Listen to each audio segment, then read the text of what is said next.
오늘 또 주님의 앞에서 함께 예배드리는 우리 모든 성도님들 삶 속에 우리 주님이 주시는 신령한 은혜와 은사와 복이 늘 충만할 수 있기를 간절히 축복합니다. 금방 우리 시온 성가대에서 찬양한 것처럼 예수님이 십자가에서 흘리신 그 피는 우리가 구원받기에 조금도 부족함이 없는 그런 피입니다. 우리가 다른 것으로 구원받는 것이 아니라 예수님이 흘리신 그 피의 공로를 인정하는 믿음으로 구원에 이른다라고 하는 것을 우리 성도님들이 기억하시고 날마다 그 피를 찬양하고 또 보혈을 높일 수 있는 우리 성도님들 되시기를 간절히 바랍니다. 이번 사순절 기간에는 우리가 구약 성경에 나타난 예수 그리스도를 이렇게 좀 하나하나 짚어가고 있습니다. 지난주에는 우리가 창세기 3장에 있는 말씀을 통해서 여자의 후손이라고 하는 단어와 또 가죽옷을 지어 입히셨다고 하는 그 부분을 보면서 예수님과 연결되는 그 모습을 우리가 살펴봤었고요. 오늘 우리가 읽은 본문에서는 이제 멜기세덱이라고 하는 사람이 등장하고 있습니다. 오늘 잠깐 짧은 시간이지만 이 멜기세덱을 통해서 또 예수님이 구약에 어떻게 묘사되고 있는지 잠깐 살펴보려고 합니다. 오늘 말씀 배경은 이제 이스라엘 영토 내에 이 당시는 부족 국가인데 한 부족이 하나의 국가로 돼 있는 그러한 시대인데 우리가 오늘 읽지는 않았지만 본문 창세기 14장 1절과 2절 말씀을 잠깐 보면 이런 말씀이 나와 있습니다. 시날 왕 아므라벨과 엘라살 왕 아리옥과 엘람 왕 그돌라오멜과 고임 왕 디달의 시대에 이 왕들이 소돔 왕 베라와 고모라 왕 비르사와 아드마 왕 시납과 스보임 왕 세메벨과 벨라 왕 곧 소알 왕과 싸웠다라고 하는 이런 말씀이 기록되어 있습니다. 이 말이 뭐냐면 지금 그돌라오멜을 중심으로 한 4명의 왕들이 하나의 연합군을 이루었고요. 또 소돔과 고모라 왕들을 중심으로 해서 5개의 왕들이 연합군을 이루어서 서로 지금 전쟁을 하는 겁니다. 그런데 이 당시에 가장 힘이 셌던 왕이 그돌라오멜이라는 왕이거든요. 이 그돌라오멜 밑에 이 5개의 왕들이 예속돼 가지고 조공도 바치고 이 왕의 지배를 받고 있는, 통치를 받고 있는 그런 모습이었어요. 그러다가 이 5개 부족들이 우리가 더 이상 그돌라오멜에게 지배를 받아서 안 되겠다고 하면서 소위 반역을 일으키는 겁니다. 반역을 일으키면서 5개의 나라니까 이 그돌라오멜을 중심으로 한 4개의 왕들과 싸울 때 우리가 얼마든지 이길 수 있지 않을까라고 해서 전쟁을 하게 돼요. 근데 그 전쟁에서 그돌라오멜이 이끄는 이 4개 왕국이 5개 왕국을 이겨버립니다. 그러면서 어떤 일들이 벌어지냐면 소돔과 고모라 성에 있던 사람들도 끌려가는 그런 일들이 일어나요. 그러면서 이 소돔과 고모라 성에, 특별히 고모라 성에 아브라함의 조카였던 롯이 살고 있었는데 롯도 함께 끌려가게 되거든요. 이 소식을 아브라함이 듣고는 자기 집에서 키우고 훈련시켰던 318명의 군사들을 데리고 가서 이 그돌라오멜과 이 연합군과 함께 전쟁을 해버리는 겁니다. 그러니까 지금 숫자적으로 보면 318명으로 5개의 왕국이 합쳐져 있는 이 연합군과 지금 전쟁을 하는 거거든요. 이 상식적으로 보면 318명으로 5개 연합군을 이긴다는 것 자체가 일단 말이 안 되는 상황이에요. 그렇지만 하나님께서 아브라함과 함께 하셨기 때문에 아브라함 혼자서도 5개 왕국의 왕들을 이기고 돌아오는 겁니다. 그러면서 소돔과 고모라 성 사람들도 다 이 노임을 받고 자유함을 얻으면서 돌아올 때 소돔 왕이 이제 그 아브라함을 맞이하는 지금 이런 장면이 오늘 우리가 읽은 본문 17절 말씀이 됩니다. 17절 말씀을 보면 아브라함이 그돌라오멜과 그와 동맹을 맺은 왕들을 쳐부수고 돌아온 뒤에 소돔 왕이 아브라함을 맞아서 사회 벌판 곧 왕의 벌판으로 나왔다. 자기들을 대신해서 싸운 것에 대해 감사하면서 어떻게 보면 이 아브라함이 지금 전쟁에서 승리하고 돌아온 거잖아요. 승전 장군을, 개선 장군을 이렇게 환영하고 있는 지금 그런 모습입니다. 그런데 성경에서 가장 이 창세기에서 가장 뜬금없는 인물이 갑자기 등장을 해요. 18절 말씀에 보면 그때의 살렘 왕 멜기세덱은 빵과 포도주를 가지고 나왔다. 그는 가장 높으신 하나님의 제사장이다라고 하는 이런 설명이 되어 있습니다. 지금 이 멜기세덱이라고 하는 이름 자체가 여기서 처음 등장합니다. 이 당시에 살렘이라고 하는 것은 예루살렘을 나타낸다고 볼 수 있거든요. 예루살렘이라고 볼 수 있고, 또 살렘이라고 하는 말 자체에서 여러분 아시는 단어 샬롬이라는 단어가 파생이 돼 나오는 겁니다. 그러니까 평화라고 하는 뜻을 가지고 있는 게 이 살렘이라고 하는 지역이었거든요. 그런데 지금 그 살렘의 왕이라고 불려지는 이 멜기세덱이 등장을 하는데, 그에 대해서 한 가지 지금 본문에서 가르쳐 주는 것은 가장 높으신 하나님의 제사장이다라고 하는 이 이야기를 하고 있습니다. 실질적으로 제사장은 언제 세워지냐면 출애굽한 이후에 하나님께서 아론과 그의 자손들을 제사장으로 세우시거든요. 아론과 그의 자손들을 제사장으로 세우시면서 제사법도 알려주시고, 또 하나님의 율법을 근거로 해서 옳은 것과 그른 것을 판단할 수 있는 그 은혜를 더해 주시잖아요. 특별히 또 대제사장이 가지고 있었던 게 우림과 둠밈이라고 하는 두 개의 돌을 가지고 있어요. 그 뜻이 빛과 어둠이라고 하는 거거든요. 누군가 재판을 받으러 오면 일단 그 우림과 둠밈을 가지고서 재판하는 겁니다. 이 옳은 일을 했을 때는 우림이라고 하는 빛을 나타내는 이 돌이 반짝반짝 빛을 내는 거고요. 잘못된 일을 했을 때는 둠밈이라고 해서 어두운 돌, 그러니까 흰색 돌과 검은색 돌이라고 보시면 되는데, 이 검은색 돌이 더 반짝반짝 빛을 내는 거예요. 그러면 잘못됐다라고 하는 이 판결을 내리는 이런 모습들이 있었거든요. 그러니까 지금 이 아브람 시대는 아직까지 이 제사장 제도가 만들어지지도 않았고, 하나님의 백성들이 하나님 앞에 제사는 드리긴 했지만 제사장들이 제대로 있지 않은 그런 시대인데, 하나님의 제사장이라고 하는 이 멜기세덱이 느닷없이 등장하고 소위가 되고 있는 지금 이런 모습입니다. 좀 뜬금없이 이 멜기세덱이라는 사람이 등장해요. 근데 그냥 등장한 것이 아니라 그 멜기세덱이 빵과 포도주를 가지고 아브라함 앞에 나오게 되는 겁니다. 이 빵과 포도주를 주면서 하나님께 기도하는데 19절 말씀에 보면요, 그는 아브라함에게 복을 빌어 주었다. 천지의 주제 가장 높으신 하나님, 아브라함에게 복을 내려 주십시오. 아브라함은 들으시오. 그대는 원수들을 그대의 손에 넘겨주신 가장 높으신 하나님을 찬양하시오라고 하면서 하나님이 주신 그 복, 축복 기도를 해주고, 또 아브라함에게 하나님께 감사와 찬양을 올려드리라고 하는 이것을 지금 이야기를 하고 있습니다. 제사장으로서 어떻게 보면 역할을 지금 멜기세덱이 제대로 감당해내고 있는 이런 모습이라는 거거든요. 자, 근데 이제 이 멜기세덱, 그 이후에 아브라함이 자기가 전리품으로 삼은 모든 것들에서 10분의 1을 떼어서 멜기세덱에게 주는데, 이게 인류 최초의 11조가 되는 그런 모습이기도 합니다. 오늘은 11조 설교는 아니고요, 멜기세덱이라는 사람에 대해서 잠깐 살펴보는 건데, 이 멜기세덱이 구약에서는 창세기 14장 여기에 딱 한번 등장하고 시편에 또 한번 살짝 등장을 해요. 시편에서 이 멜기세덱의 반차를 쫓은 영원한 대제사장이라고 하는 그런 표현을 잠깐 이렇게 하거든요. 그리고 나서 멜기세덱이 등장하지 않다가 어디에서 등장하냐면 히브리서 5장, 6장, 7장에서 등장합니다. 근데 멜기세덱이 누구인지 어떤 사람인지 가장 정확하게 얘기해 주는 부분은 히브리서 7장 1절부터 3절까지 말씀인데요. 한번 말씀 좀 띄워주시고요.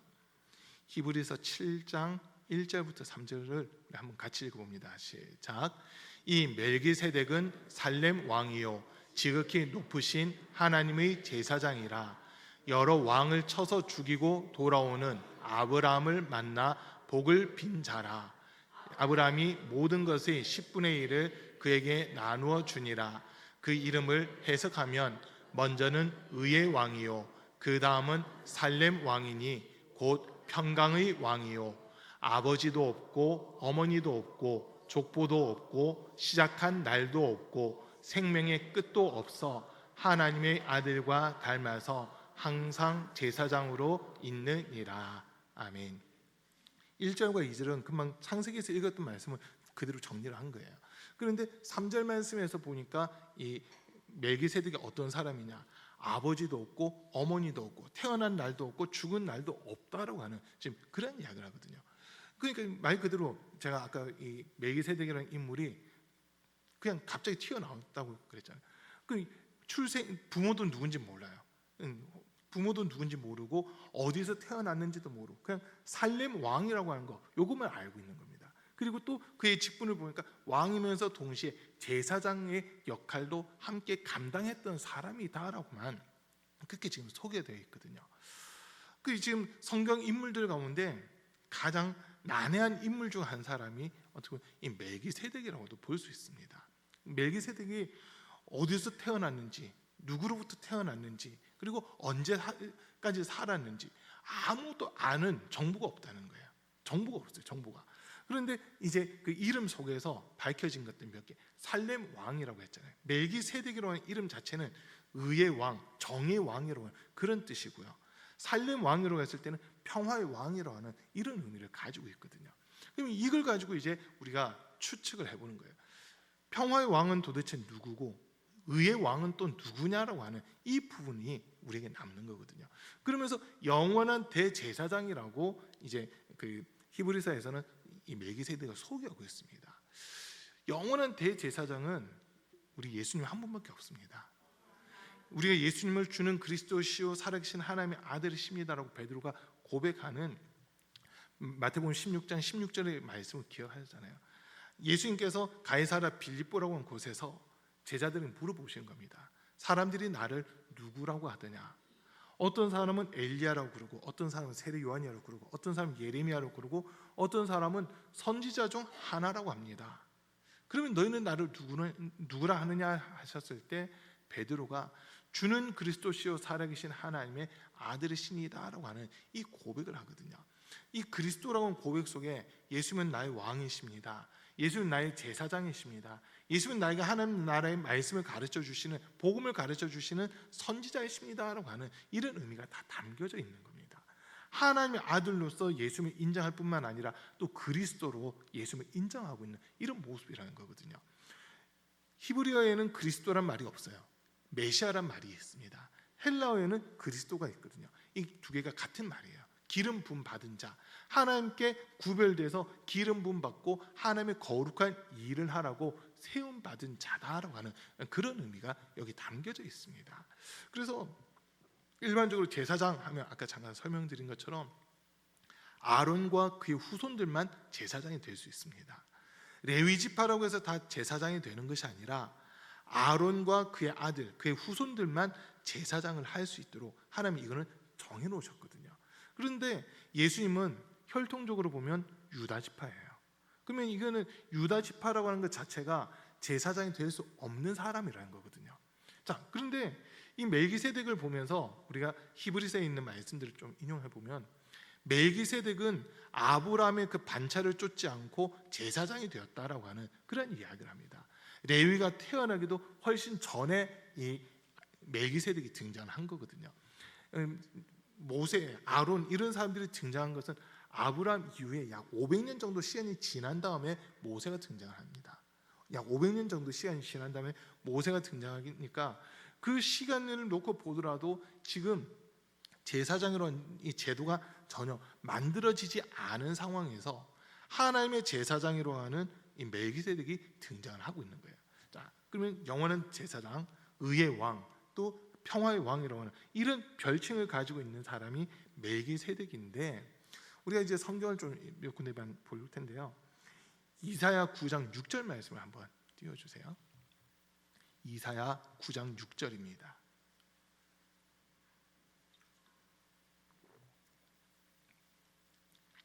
같이 한번 읽습니다. 시작. 이는 한 아기가 우리에게 낳고 한 아들을 우리에게 주신 바 되었는데 그의 어깨에는 정사를 메었고 그의 이름은 기묘자라 모사라 전능하신 하나님이라 영존하시는 아버지라 평강의 왕이라 할 것임이라. 아멘.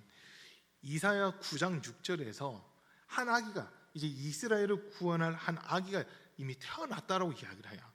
태어날 것을 미리 본 거죠. 예수님이 이 땅에 오실 것을 미리 보면서 예언을 한 건데 한 아기가 우리에게 태어났고 그 어깨에는 정사를 메었고 그 이름은 기묘자 모사, 이 두 단어가 합해져서 신약시대 보혜사라고 하는 단어가 되는 겁니다. 기묘자 모사라고 하는 단어를 합치면 보혜사가 되는 거예요. 그리고 이제 영존하신 아버지, 평강의 왕 이런 이야기들 합니다. 여기서 이제 평강의 왕이라고 하는 단어가 등장을 하는 거거든요. 그러면 이 아기는 우리가 알기로 예수 그리스도를 지금 나타내고 있는 거잖아요. 멜기세덱에게 붙여졌던 별명이 평강의 왕인데, 이 지금 이사야가 예언을 통해서 보고 있는 아기의 이름도 평강의 왕이라는 거예요. 그러면 이 멜기세덱과 이사야가 보고 있는 그 메시아가 같은 인물이다라고 하는 것을 우리 여기서 확인할 수 있는 부분이거든요. 평강의 왕으로 하는 이 부분에서. 그리고 또 이 예수님은 하나님의 뜻을 이루기 위해서 이 땅에 오셨다라고 그렇게 말씀하시잖아요. 그게 정의라는 거예요. 정의가 딴 게 아니라 하나님이 세우신 거룩한 뜻을 이루어 간다고 하는 이런 의미가 있습니다. 그렇기 때문에 또 호세아서를 보면 정의를 하수같이 공의를 강같이 흐르게 하라고 하는 이런 표현이 나오잖아요. 호세아라고 하는 이름이 사실은 여호수아라는 이름으로 바뀌고 그 이름이 예수라고 하는 이름으로 바뀌는 거거든요. 구약시대 때 호세아, 그러니까 우리가 알고 있는 여호수아라고 하는 인물도 처음에는 이름이 호세아였어요. 호세아였다가 그 이름이 여호수아로 살짝 바뀌게 되거든요.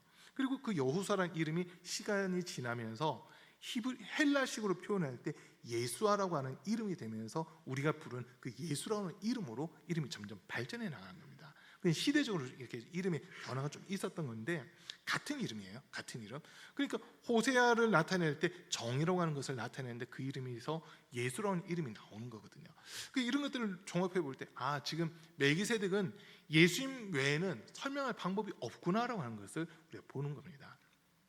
이미 이사야도 예수님이 태어나기 600년 전에 활동했던 선지자잖아요. 예수님이 태어나기 600년 전에 활동을 하면서 자기 눈을 보는 거예요. 하나님께서 우리를 구원하기 위해 한 아기를 주셨는데 그 어깨는 정사를 맸대요. 권세를 가지고 있다는 거예요. 그리고 왕으로서의 묘사를 하는 거예요. 통치권을 가지고 있다고 하는 거거든요. 통치권을 가지고 있고 또 영존을 하시는 하나님, 평강의 왕이라고 하는 이런 이름으로써 백성들을 다스린다라고 하는 것을 이사야가 이렇게 보고 있는 겁니다. 그러다 보니까 그 이사야의 말씀에 의하면 멜기세덱, 구약에서 생각할 수 있었던 인물을 멜기세덱이라는 한 인물만 사실 생각할 수 있는 상황인 겁니다. 아직까지는 예수님이 땅에 태어나신 게 아니다 보니까 평강의 왕, 그러니까 살렘 왕 내지는 평강의 왕으로 할 때는 멜기세덱을 제일 먼저 기억하고 떠올릴 수 있는 이런 이름이었던 거거든요. 그런데 우리는 지금 알고 있어요. 이사야가 본 그 아이는 예수 그리스도라는 거거든요. 그러니까 지금 또 한 군데 성경 한 군데 더 보면요. 요한복음 3장 9절입니다. 요한복음 3장 9절 말씀. 요한복음 3장 8절 말씀 볼게요. 3장 8절 말씀. 한번 같이 읽습니다. 바람이 임의로 불매 내가 그 소리는 들어도 어디서 와서 어디로 가는지 알지 못하나니 성령으로 난 사람도 다 그러하니라. 자, 이 장면은 지금 예수님과 니고데모가 밤에 대화를 나눈 장면이에요. 한밤중에 니고데모라고 하는 율법학자요 사내들인 공의회 의원이 예수님을 찾아오는 겁니다. 예수님을 찾아와서 질문하기를 선생님 내가 어떻게 하면 구원받을 수 있습니까? 라고 하는 이 질문을 하거든요. 마태, 마가, 누가복음에서는 예수님에게 찾아온 사람이 한 부자 청년으로 묘사가 돼 있고 요한복음에서는 어떻게 보면 이 니고데모라는 사람으로 돼 있어요. 서로 똑같은 질문을 한 겁니다. 어떻게 하면 내가 구원을 받을 수 있습니까? 라고 하는 질문이에요. 마태, 마가, 누가복음에서는 예수님의 대답이 율법을 너가 알고 있으니까 율법을 지켜 행하라라고 하는 그 말씀을 하시고 너희가 한 가지 부족한 것이 있다. 곧 너희 모든 재산을 버리고 나를 쫓아라라고 했을 때 이 부자 청년은 근심하면서 돌아온 것으로 되어 있습니다. 근데 요한복음에서는 니고데모에게는 예수님이 다른 대답을 하시는 거예요. 어떻게 하면 내가 구원받을 수 있습니까? 했을 때 예수님의 대답은 사람이 거듭나지 아니하면 하나님 나라를 볼 수 없다라고 하는 그 말씀하시거든요. 그때 이 니고데모가 인간의 생각으로서 대답하는 게 내가 나이가 많은데 어머니 모태에 다시 들어갔다 나올 수 있습니까? 라고 하는 그런 질문합니다. 그러니까 예수님의 거듭남이 무엇인지 다시 설명해 주시는데 사람이 물과 성령으로 거듭나지 아니하면 결단코 하나님 나라에 들어갈 수 없느니라고 이 말씀하세요. 그러면서 이제 예수님 하신 말씀이 바람이 임의로 불매 어디에서부터 불어서 어디로 가는지 알지 못하는 것처럼 성령으로 난 사람도 이와 같으니라라고 이 말씀하시거든요. 여기서 지금 주목해야 될 말이 뭐냐면 성령으로 난 사람이라는 거예요. 예수님 외에는 성령으로 난 사람이 아무도 없잖아요. 저와 여러분들 혹시 성령으로 말미암아 잉태되어서 태어나시는 분 여기 계시나요? 역사상 예수님 외에는 없습니다. 여자의 후손이라고 불려진 것도 성령으로 잉태되었기 때문에 예수님이 여자의 후손이 된 거지, 이 땅에 예수님 외에는 성령으로 말미암아 잉태되어서 이렇게 태어난 사람은 아무도 없다는 거거든요. 그러니까 지금 예수님이 니고데모에게 하셨던 그 말씀, 성령으로 난 사람도 이와 같은 일을 할 때 성령으로 난 사람은 예수님 자기 자신을 나타내는 거예요. 근데 그 모습이 어떠하냐? 금방 8절 말씀에서 보면 바람이 임의로 불매 어디에서부터 와서 어디로 가는지 알지 못한다 되어 있잖아요. 아까 히브리서 7장 3절 말씀에서도 보면 아버지도 알지 못하고 어머니도 알지 못하고 어디서 태어났는지도 알지 못하고 언제 태어났는지도 모르고 언제 죽었는지도 모른다로 했던 그 말과도 지금 이렇게 연결이 되어 있는 그런 부분이라는 거거든요. 그러니까 지금 몇 군데 안 읽었지만 창세기에서 등장했던 이 멜기세덱이라는 인물이 이사야에 있는 말씀, 요한복음에 있는 말씀, 히브리서에 있는 말씀을 종합해 볼 때 이 멜기세덱은 예수 그리스도 외에는 설명할 수 있는 방법이 없다고 하는 겁니다. 여기까지 좀 이해가 되시나요? 그냥 단순히 살렘 왕이다, 영원한 대제사장이다, 이것으로는 뭔가 부족해요. 그러나 성경을 근거해서 이렇게 찾아볼 때 예수 그리스도로만 이 멜기세덱이라는 인물을 설명할 수 있는 그런 부분이라는 거거든요.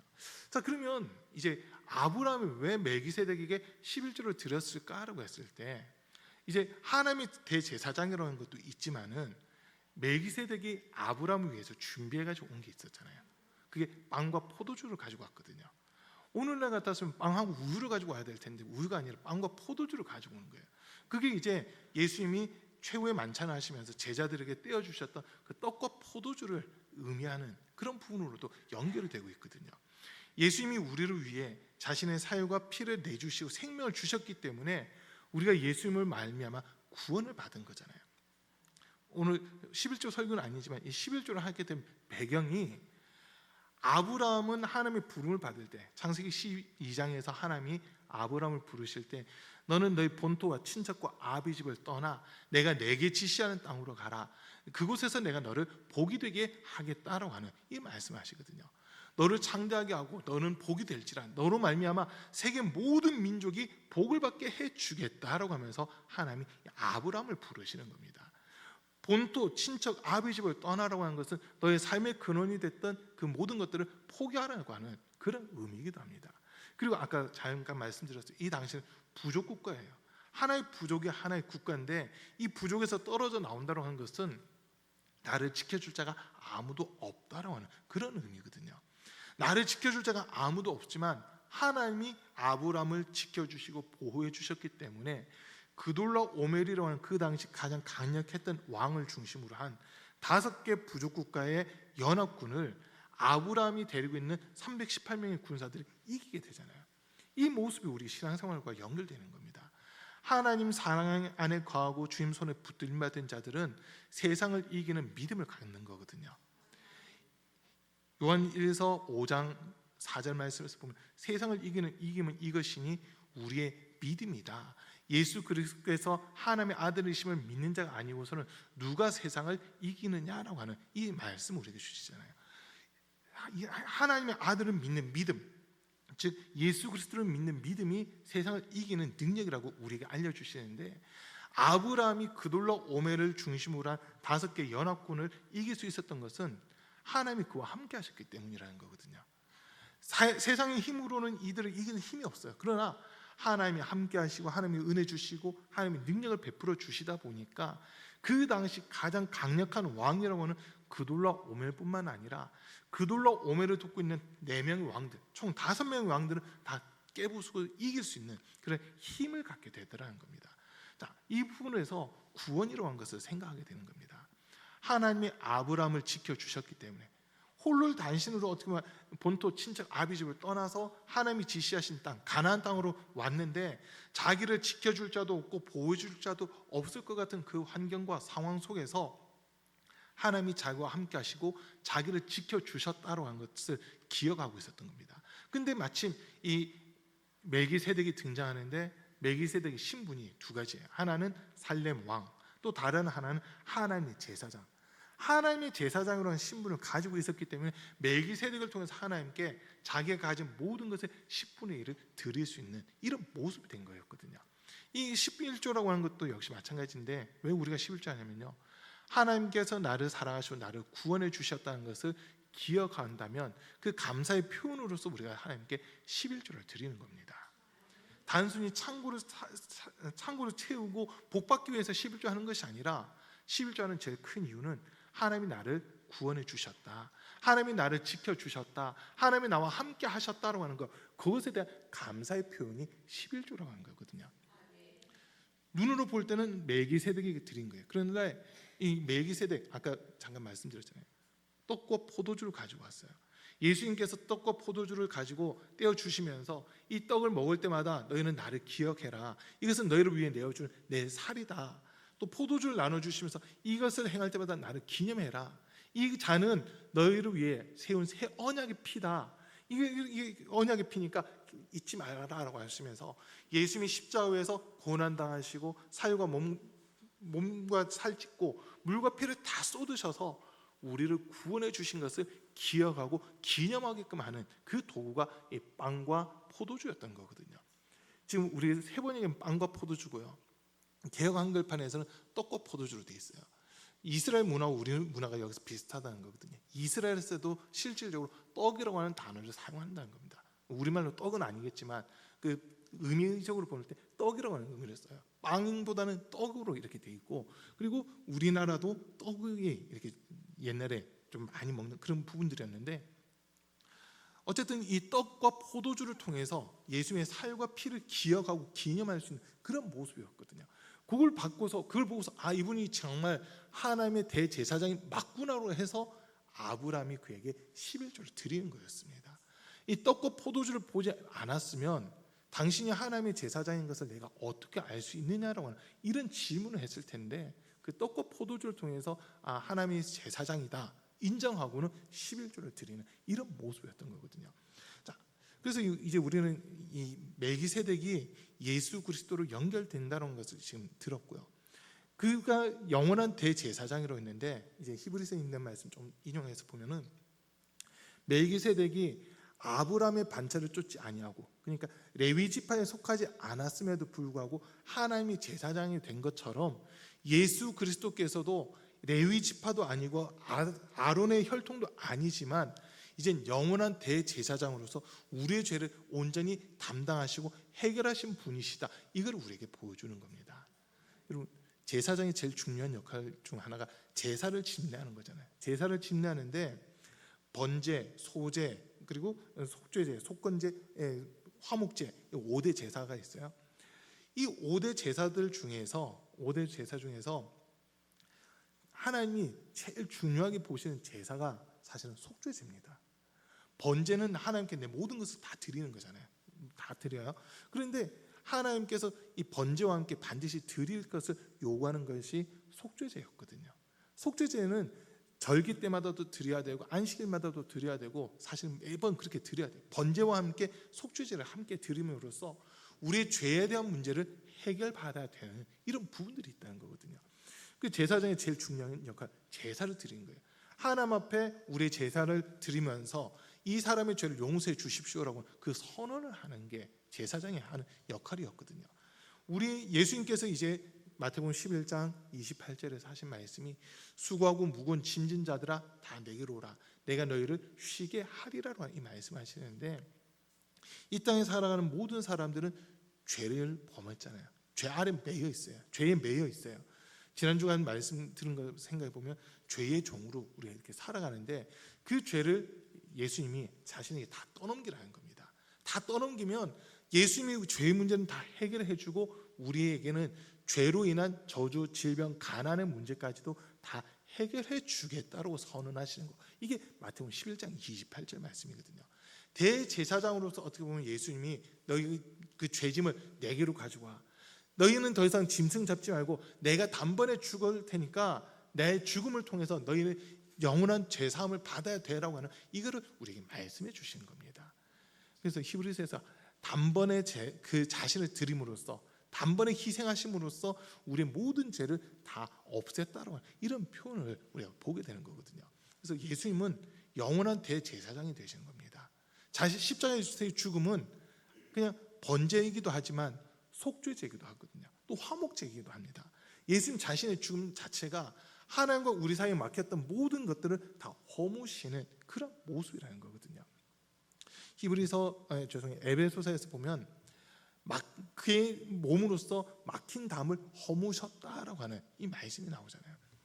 예수 그리스도의 죽음으로써 하나님과 우리 사이에 막혀 있는 담을 다 허물어 버리시는 겁니다. 그 담이 이사야 59장 1절 2절 말씀에서 보면 여호와의 팔이 짧아 구원치 못하심이 아니요 여호와의 귀가 둔하여 듣지 못하심이 아니라 다만 너희의 죄악이 너희와 너희 하나님 사이를 갈라놓았고 오직 너희 죄악이 너희 하나님 사이를 갈라놓았고 너희 죄가 그의 얼굴을 가리어서 너희에게서 듣지 않으시게 함이니라. 우리의 죄가 큰 담이 돼서 하나님과 우리 사이를 가로막고 있었다는 거예요. 그러나 예수 그리스도의 죽음을 통해서 이 담이 허물어지고 무너져서 하나님과 우리 사이의 관계가 회복되고 우리 영혼이 살 수 있는 그 길이 열리게 되었다고 한 겁니다. 그래서 예수님은 요한복음 18장 이렇게 가서 보면요, 예수님이 기도를 하는 장면이 나오거든요. 근데 그 기도의 제목이 뭐라 되어 있냐면 대제사장의 기도라고 이렇게 되어 있습니다. 예수님이 대제사장으로서 온 인류의 죄를 담당할 것과 십자가에서 죽으실 것에 대해서 기도하는 그 장면이 요한복음 18장에 기록되어 있는 거거든요. 그 말씀을 보면 예수님은 혈통적으로는 레위 지파도 아니고 아론의 가문도 아니지만 온 인류의 죄를 대신 짊어지는 대제사장으로서 십자가의 길을 선택하셨구나라고 하는 거, 이걸 우리가 기억할 수 있는 겁니다. 그래서 오늘 딴 것보다도 이 멜기세덱 하나님의 제사장이라고 되어 있는데 그가 바로 예수 그리스도시다라고 하는 거, 요거를 우리가 기억하시는 거면 되는 겁니다. 예수님이 이렇게 미리 아브라함에게 보여주셨기 때문에 요한복음에서 예수님과 유대인들 사이에 논쟁이 벌어지거든요. 예수님과 유대인들 사이, 요한복음 8장에서 보면 예수님과 유대인들 사이에 막 논쟁이 벌어지는데 그때 예수님이 하신 말씀이 내가 아브라함보다 먼저 있었고라고 하는 그런 표현이에요. 이제 아브라함에 대한 이야기가 나올 때 유대인들이 예수님이 뭐라고 하냐면 아직 50살도 안 됐는데 너가 아브라함을 보았느냐 막 이런 질문을 해요. 그러니까 예수님은 내가 아브라함보다 먼저 있었다라고 하는 그 이야기를 하시거든요. 그럼 아브라함보다 먼저 있었던 자, 성경에 기록되어 있는 인물들 중에서 예수님과 직접 연결할 수 있는 사람, 아브라함이 직접 만났고 아브라함이 제물을 드린 자라면 멜기세덱, 이 사람이 예수님과 직접 연결되는 그런 인물이다라고 하는 겁니다. 그래서 우리는 이 멜기세덱이라는 인물을 보면서 예수님이 벌써 창세기에서만 두 번째 예수님에 대한 모습이 이렇게 기록되어 있는 겁니다. 여러분, 이 사순절 기간 우리가 예수님이 대제사장으로서 이 땅에 오셨고 우리의 죄를 담당하기 위해 육신을 입고 이 땅에 오셨다라는 것을 꼭 기억할 수 있는 그런 오늘 우리 성도님들 다 되시길 간절히 바랍니다. 예수님이 우리 죄를 떠넘길 때 대제사장으로서 예수님이 십자가 위에서 살찢고 몸찢고 피 흘리심으로써 우리의 죄를 담당하시고 다시 우리의 죄를 기억지도 않고 우리 죄를 도말하시는 그 은혜를 더해 주신다는 거거든요. 그래서 예수 그리스도의 피의 공로를 힘입고 하나님 앞에 바르게 설 수 있는 우리 성도님들 다 되시기를 주님의 이름으로 간절히 축복합니다.